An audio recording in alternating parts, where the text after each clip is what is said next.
Good morning, dear hearts. We are on day 2 of our final lesson. Please subscribe. It's lessons 361 to 365. Yesterday we did the introduction to these final lessons because I'm always saying how important the introductions are that we have had from the beginning of the workbook. They give us guidance, they give us information, they tell us how to practice very often, and they are important for us to read and to understand as we go into the next section of lessons. This next section is one lesson for multiple days. So yesterday we went over the introduction, and I said at the end that today I was going to read something that I wrote about the introduction. It's a little more succinct. It'll not take long at all. So in case you didn't see yesterday's video, which was much longer than today's is going to be, about the introduction. What is the introduction telling us? It's telling us that now we release as much as we possibly can. We release words and all judgments, because these things will pull us back to the belief in sin and to the ego, because that's all that comes with the belief in the ego is sinful and treacherous and dark and not really what we want. This is a required course, and this is the way to truth. Now we are truly leaders. We are shepherds now. And the goal that we lead others towards, our brothers, is full forgiveness, so that the memory of who we are and the memory of God is indeed finally restored to us. When we forgive everything, absolutely everything, we are lifting the veils that we have placed to block out the light and the oneness between us and our brothers or anything else. All of creation, we have placed veils, blocks, walls. We lift them now so that we can see that they too are surrounded in light.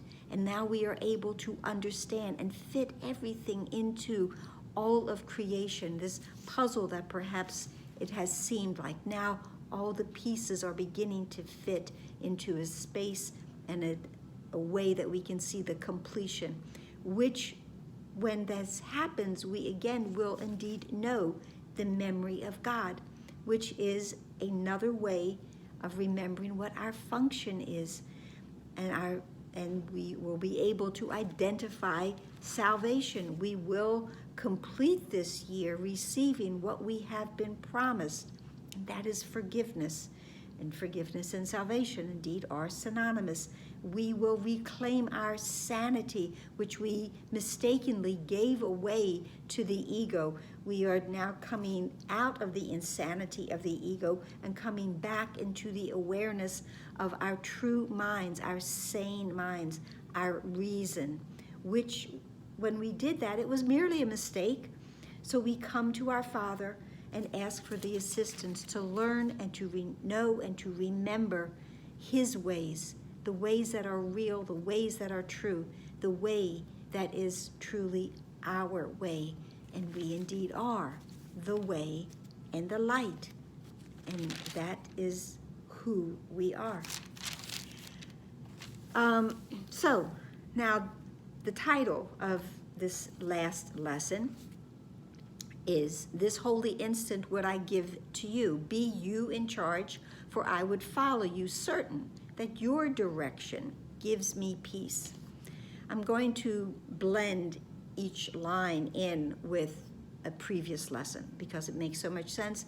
We know that we are weaving this beautiful spiritual tapestry, and we know that past lessons come back again to us for them to be reinforced within our mind to truly and completely understand this very practical course.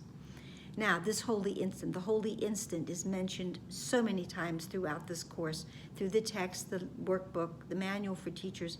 What is indeed the holy instant? The holy instant is what we seek for, because in the holy instant, in that moment, all illusions are forgiven. They simply fall away. And now the light is revealed, the light of what is real and what is true. So this holy instant would I give to you. And we compare that with lesson 227, that this is my holy instant of release. And the Son of God this very day comes home again and is released from sin and is now clad in holiness. Be you in charge. Second line, we will pair with lesson 155. I will step back and let you lead the way. So it is, be you in charge, for I would follow you. Step back, let you lead the way, because you know, you Father, you Holy Spirit, you brother, you know the way and where to go, and I do not. But there is one who knows, and so I will let the one who knows be in charge and lead me. I would follow you. We pair with lesson 317. I follow in the way appointed me, because where it would lead me, I do not know now, but I choose to know, and I choose to go where it would have me go, because I choose to do what you would have me do. Certain that your direction gives me peace. The fourth line, which is, again, I use and I go to lesson 71 very often, because it is such a central lesson in this course, in my opinion, that only God's plan for salvation will work. And in that lesson are those questions: what would you have me do? Where would you have me go? What would you have me say, and to whom? And if I spend my day asking those questions, and only asking those questions, and allowing the answer, the voice, to guide me, I know that indeed I will find peace. Your direction gives me peace, and I am certain of that when I step back and let the Holy Spirit lead me to where it is I need to go, and let me know who I truly am. And that's it for today, and I hope this helped. Hope it made sense. So please like, please share, please subscribe, please comment. Please take in a beautiful deep breath. Breathe in that holy instant, and let everything else go. And pray that today that awareness will dawn upon our minds. Namaste.